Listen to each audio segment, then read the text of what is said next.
जय हिंद, वंदे मातरम। दोस्तों, आज की इस वीडियो में हम आपके लिए लेकर आ गए हैं महाराष्ट्र विधानसभा चुनाव 2024 का सबसे ताजा सर्वे।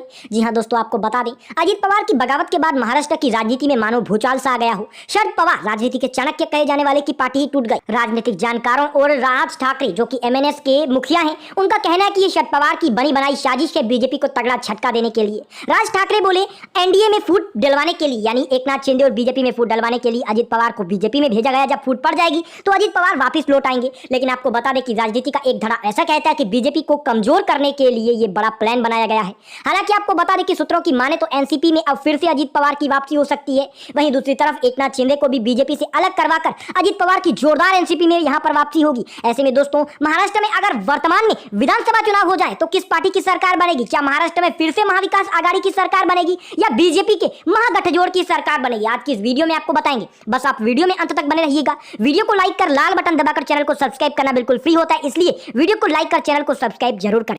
दोस्तों, अगर बात महाराष्ट्र में पहले जिले की करें तो अहिल्यानगर आ जाता है। दोस्तों, 12 सीटें हैं, 6 सीटें महाविकास आघाड़ी, 4 सीटें महागठजोड़, 1 सीट MNS होने के खाते में 1 सीट। बात अकोला की करें तो दोस्तों 5 सीटें आती हैं, 3 सीटें महाविकास आघाड़ी, 2 सीटें महागठजोड़ के खाते में जाएंगी। बात अमरावती की 8 सीटों की करें, 5 सीटें महाविकास आघाड़ी और 3 सीटें एनडीए महागठजोड़ के खाते में जाएंगी। बात अगर संभाजीनगर की 9 सीटों की करें, यहां भी टक्कर होगी। महाविकास आघाड़ी 5 सीटें, 4 सीटें बीजेपी का महागठजोड़ हासिल करेगा। बात अगर बीड़ की 6 सीटों की करें, बीड़ जिले की 6 में से दोस्तों 4 सीटें महाविकास आघाड़ी, 2 सीटें एनडीए का महागठजोड़ हासिल करेगा। MNS आने का सुपड़ा साफ होगा। बात भंडारा जिले की करें, 3 सीटें आती हैं दोस्तों, सभी की सभी 3 सीटें यहां पर महागठबंधन हासिल करेगा। बात बुल्दाना की 7 सीटों की करें, महाविकास आघाड़ी 5 सीटें हासिल करेगा, 2 सीटें महागठबंधन बीजेपी का महागठबंधन हासिल करेगा। MNS का यहां खाता नहीं खुलेगा। बात अगर दोस्तों चंद्रपुर की 6 सीटों की करते हैं तो 3 सीटें महाविकास आघाड़ी के खाते में, 3 सीटें बीजेपी का महागठजोड़ हासिल करेगा। आने का सुपड़ा साफ होगा। बात धुले की करें 5 विधानसभा सीटों की तो 3 सीटें महाविकास आघाड़ी के खाते में, 6 सीटें बीजेपी महागठबंधन के खाते में। MNS का आने का सुपड़ा साफ होगा। बात दोस्तों गढ़चिरौली की 3 सीटों की करें तो दोस्तों सभी की सभी 3 सीटें महाविकास आघाड़ी के खाते में जाएगी। बात अगर दोस्तों गोदिया की 4 सीटों की करते हैं तो 1 सीट महाविकास आघाड़ी के खाते में जा सकती है, वहीं 3 सीटें एनडीए महागठजोड़ के खाते में जाएगी। वहीं अगर बात करें हिंगोली की 3 सीटों की तो 2 सीटें महाविकास आघाड़ी के खाते में, 1 सीट एनडीए महागठबंधन के खाते में जाएगी। वहीं अगर बात करें दोस्तों जलगांव की 11 विधानसभा सीटों की तो 6 सीटें महाविकास आघाड़ी के खाते में जाएंगी, वहीं 5 सीटें एनडीए महागठबंधन के खाते में जाएंगी। वहीं बात अगर जलना की 5 सीटों की करें दोस्तों 4 सीटों पर महाविकास आघाड़ी आगे दिखाई दे रही है, वहीं 1 सीट पर मात्र एनडीए महागठजोड़ आगे रहेगा। वहीं अगर बात करें कोल्हापुर की 10 सीटों की तो 7 सीटें महागठबंधन आगे दिखाई देगा, माफ कीजिएगा महाविकास आघाड़ी, वहीं 3 सीटों पर एनडीए महागठजोड़ आगे दिखाई देगा। बात अगर दोस्तों लातूर की 6 सीटों की करें तो लातूर जिले की 6 में से दोस्तों 3 सीटें महाविकास आघाड़ी के खाते में और 3 सीटें एनडीए के खाते में जाती हुई दिखाई देगी यहां से। वहीं अगर बात करें मुंबई शहर की 10 सीटों की तो 4 सीटें महाविकास आघाड़ी के खाते में जाएगी, वहीं 6 सीटों पर महागठबंधन बीजेपी का मजबूत स्थिति में दिखाई देगा।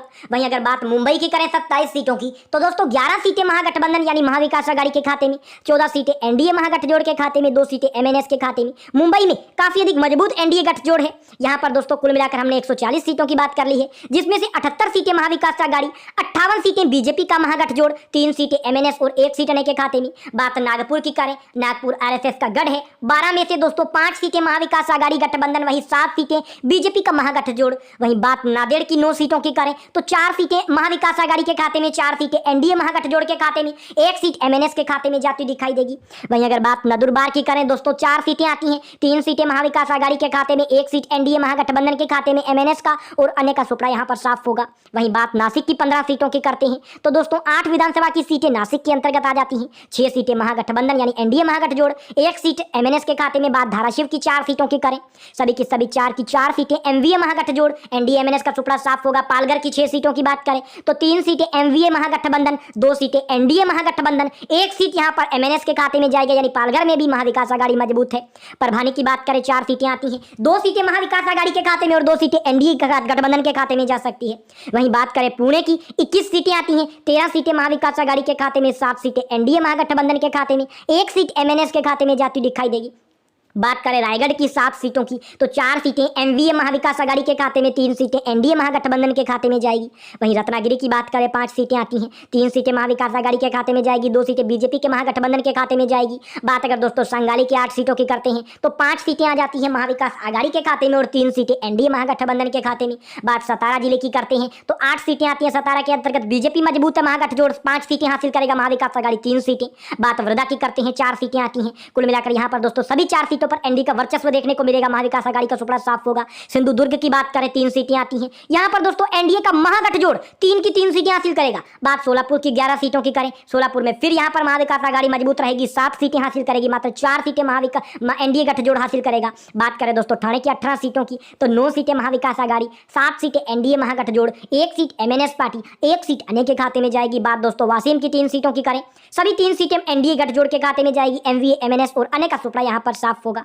बात दोस्तों अंतिम यवतमाल की करें, 6 सीटें आ जाती हैं, 4 सीटें एनडीए गठजोड़ के खाते में, 2 सीटें एमवीए महागठबंधन के खाते में, एमएनएस का अने का सुपड़ा साफ होगा। यानी कुल मिलाकर अगर देखा जाए महाराष्ट्र विधानसभा चुनाव तो दोस्तों कुल मिलाकर सभी 288 विधानसभा सीटों की बात हमने कर ली है। सभी की सभी 288 विधानसभा सीटों में से जिस भी पार्टी को 144 सीटों से यानी 145 सीट मिलती है तो उसी की सरकार बन जाती है। यहाँ पर दोस्तों अगर देखा जाए महाविकास आघाड़ी यानी शिवसेना जो है उद्धव ठाकरे की, एनसीपी शरद पवार की, कांग्रेस पार्टी मिलकर यहाँ पर महाविकास आघाड़ी 153 सीटें, एनडीए जिसमें एकनाथ शिंदे की शिवसेना, अजित पवार की एनसीपी और बीजेपी आ जाते हैं 125 सीटें, वहीं 8 सीटें एमएनएस यानी राज ठाकरे की पार्टी मन से, वहीं 2 सीटें अन्य के खाते में जाएगी। यानी कुल मिलाकर 153 सीटों के साथ महाविकास आघाड़ी सबसे